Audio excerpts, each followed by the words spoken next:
மகாபாரதத்தின் 24வது அத்தியாயத்திற்கு உங்களை வரவேற்கிறோம். இன்று பாண்டவர்களின் சபதமும் கண்ணனின் மாயையும் அரங்கேறிய அந்த பரபரப்பான 14ஆம் நாள் போர், ஜெயத்ரத வதம். சூரியன் மறைவதற்குள் அபிமன்யுவின் மரணத்திற்கு தந்தை ஜெயத்ரதனை கொல்வேன் என்று அர்ஜுனன் சபதம் செய்திருக்கிறான்.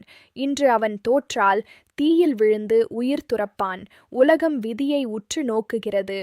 துரியோதனன் ஜெயத்ரதனை பாதுகாக்க 3 பெரும் வியூகங்களை அமைக்கிறான். அர்ஜுனன் அவனிடம் நெருங்காதவாறு லட்சக்கணக்கான வீரர்கள் கவசமாக நிற்கிறார்கள். கடலை தாண்டி செல்லும் ஒரு படகைப் போல அர்ஜுனன் முன்னேற வேண்டும். போர் தொடங்கியது. அர்ஜுனன் இன்று ருத்ரனாக மாறினான். அவனது வேகத்திற்கு முன்னால் எந்த வீரனாலும் நிற்க முடியவில்லை. ஆயிரக்கணக்கானோர் அவன் காலடியில் வீழ்கிறார்கள். ஆனால் நேரம் வேகமாக ஓடுகிறது. துரோணாச்சாரியார் அவனை தடுக்க முயல்கிறார். அர்ஜுனன் தனது குருவிற்கு வணக்கம் செலுத்திவிட்டு அவரை தாண்டி முன்னேறுகிறான். அவனது இலக்கு ஜெயத்ரதன் மட்டுமே. மற்ற அனைத்தும் அவனுக்கு தூசியாக தெரிகிறது. பீமனும் அர்ஜுனனுக்கு துணையாகச் சென்று கௌரவ படைகளை சிதறடிக்கிறான். கர்ணன் போன்ற மாவீரர்களுடன் பீமன் மோதுகிறான். அர்ஜுனன் தொடர்ந்து ஜெயத்ரதனை நோக்கி பாய்கிறான். போர் உச்சகட்டத்தை எட்டுகிறது. மாலை நேரம் நெருங்குகிறது. ஜெயத்ரதன் இன்னும் எட்டாக்கனியாகவே இருக்கிறான். பாண்டவ படையில் கவலை தொற்றிக் கொள்கிறது. அர்ஜுனன் தோற்கப் போகிறான் என்று கௌரவர்கள் மகிழ்கிறார்கள். அப்போதுதான் கண்ணன் தனது மாயையை நிகழ்த்துகிறான். தனது சுதர்சன சக்கரத்தால் சூரியனை மறைக்கிறான். திடீரென்று இருள் சூழ்ந்தது.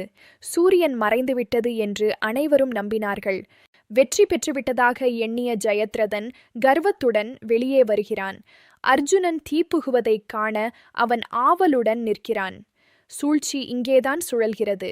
மரணம் அவனருகில் நிற்கிறது. கண்ணன் அர்ஜுனனை பார்த்து புன்னகைக்கிறான். அர்ஜுனா, பார், சூரியன் இன்னும் மறையவில்லை. ஜெயத்ரதன் இதோ உன் முன்னால் என்று கூறி சக்கரத்தை விலக்குகிறான். மீண்டும் ஒளி பிறக்கிறது. கௌரவர்கள் திகைக்கிறார்கள். அர்ஜுனன் ஒரு நொடியும் தாமதிக்கவில்லை. அவனது காண்டீபம் நானொலி எழுப்பியது. ஒரு சக்தி வாய்ந்த அம்பு ஜெயத்ரதனின் தலையை துண்டித்தது. ஆனால் அந்த தலை தரையில் விழக்கூடாது. ஜெயத்ரதனின் தந்தை தனது மகனின் தலையை தரையில் வீழ்த்துபவனின் தலை சுக்குநூறாக வெடிக்க வேண்டும் என்று வரம் பெற்றிருந்தார். ஆனால் அர்ஜுனனின் அம்பு அந்த தலையை நேராக அவர் மடியிலேயே விழச் செய்தது. தந்தை தன் கையாலேயே மகனின் தலையை தரையில் வீழ்த்தி சாபத்திற்கு ஆளானார். அபிமன்யுவின் மரணத்திற்கு பழிவாங்கப்பட்டது. அர்ஜுனன் தனது சபதத்தை நிறைவேற்றினான். கண்ணனின் தந்திரமும் அர்ஜுனனின் வீரமும் சேர்ந்தால் எதையும் சாதிக்கலாம் என்பதற்கு இது ஒரு சான்று. யுத்தம் ஓயவில்லை. 14ஆம் நாள் இரவு போர் தொடங்குகிறது. இருளில் நடக்கும் அந்த பயங்கரமான போரில் கடோத்கஜனின் விஸ்வரூபம் எப்படி இருந்தது? கர்ணனின் வசம் இருந்த அந்த மகா அஸ்திரம் என்னவானது?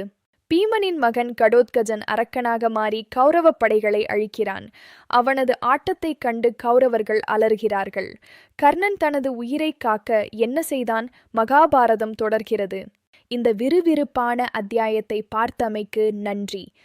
அடுத்த அத்தியாயத்தில் கடோத்கஜனின் வீரமும் கர்ணனின் அந்த ஒற்றை அஸ்திரமும் நீதி மீண்டும் நிலைநாட்டப்படும் வரை மகாபாரதம் தொடரும். நன்றி.